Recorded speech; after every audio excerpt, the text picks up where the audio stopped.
Unplannedrummer.com.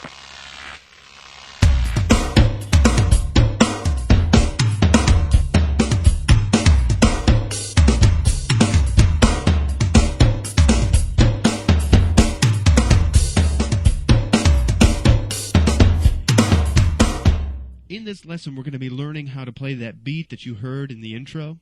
We're also going to be learning about pattern drumming. In this type of drumming, beats are formed from taking simple one-drum patterns and expanding them around to other drums. Pattern drumming is definitely brain work. It takes a lot of concentration and a lot of practice. There are 3 overall steps to pattern drumming. The first step is called pick a pattern. The pattern you choose can be any pattern you want. It could be a rudiment. It could be a 2-measure repeating pattern, a 1-measure repeating pattern. It can be any pattern that you want. The pattern that we are going to use is located on this same page. If you're viewing this video outside the browser in Media Player, then you'll need to get a copy of that or open the page up and look at it.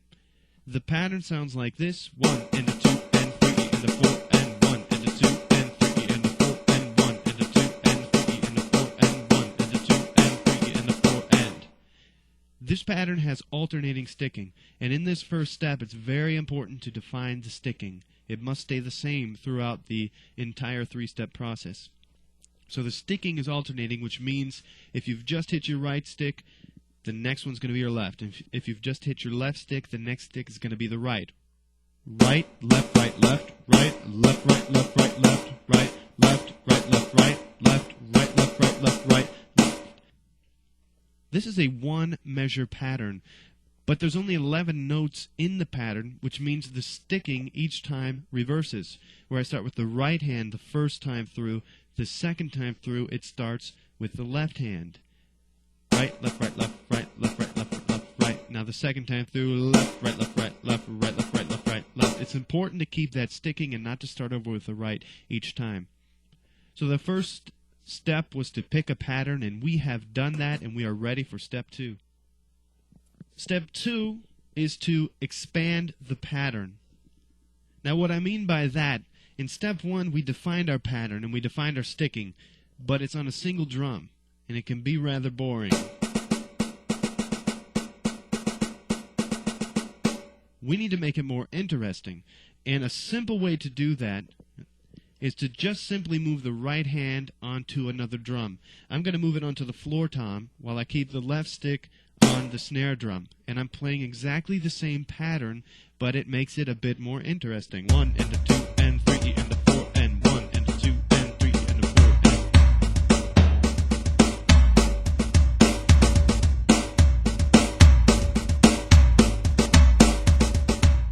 Why stop at just expanding it to 2 drums? Why not go to more? And that's what we're going to do. Now it's important at this stage to keep your cool. It takes a lot of concentration, especially when you start adding patterns that you have to think about, like alternating drums, which we're going to do. It helps to write out the pattern and record the sticking, and also record what drums you're hitting. Any notes that help you keep your place are very helpful. What I'm going to do is do the same pattern, but instead of just keeping my right hand on the floor tom, I'm going to have my right hand alternate between these. So in other words, if I've just hit the floor tom, the next one's going to be the medium. If I've just hit the medium, the next one's going to be the high. If I've hit the high, the next one's going to be the floor. And it's going to alternate through there. So we have 1 and a 2 and 3 and a 4 and 1 and a 2 and 3 and a 4 and. Now, after 2 times through, what happens with this particular pattern is it starts over, but it's starting on the high tom. What I did with this pattern, because it's important for listeners to have some sort of repeating sound that they can follow and understand, is I started it over after 2 times through the pattern. So where we would usually, if we followed the pattern, it would be starting at the high tom. It's going to return to the floor tom, and I'll show you what I mean there. 1 and a 2 and a 3 and a 4 and 1 and a 2 and a 3 and a 4 and. Notice that I should be hitting this high tom if I follow the pattern, but I'm not. I'm going to start it back over at the floor tom. You don't want to stop there. You want to practice that until you can get it comfortably, but my left hand is still not doing much. I want my left hand to alternate between the snare and the hi-hat. Now you can alternate it between anything you want, but that's just what I picked because it sounded the best at the time. So we have snare, hi-hat, snare, hi-hat, snare, hi-hat, keeping our same main pattern. This is what it's going to sound like. I'll start slow. 1 and a 2 and 3 and a 4 and 1 and a 2 and 3 and a 4. Now start over 1 and a 2 and a 3 and a 4 and 1 and a 2 and a 3 and a 4 and 1.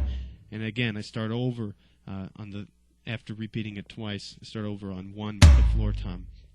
All right, let me play that a little faster.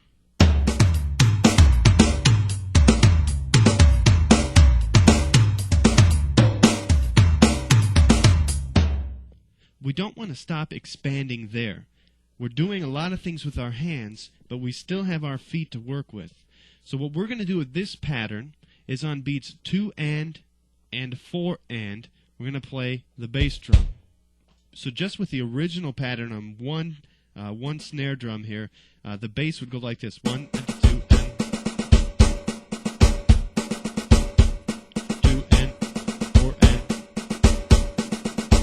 It'll almost provide like a little heartbeat sound with our rhythm. The hi-hat, I am going to play on beats 1, 2, 3, and 4 with my foot. That's going to, by default, create some open hi-hat sounds and some closed hi-hat sounds on certain rhythms. This is how it's going to sound slowly.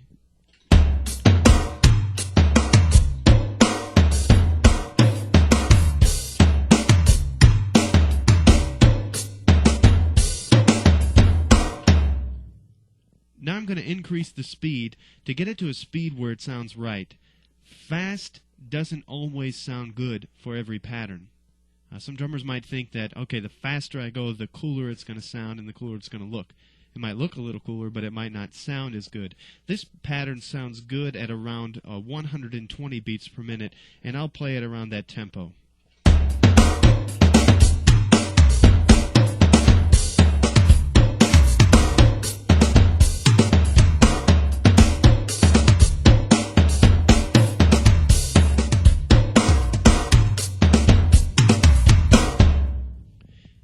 And there you have it. That's pattern drumming.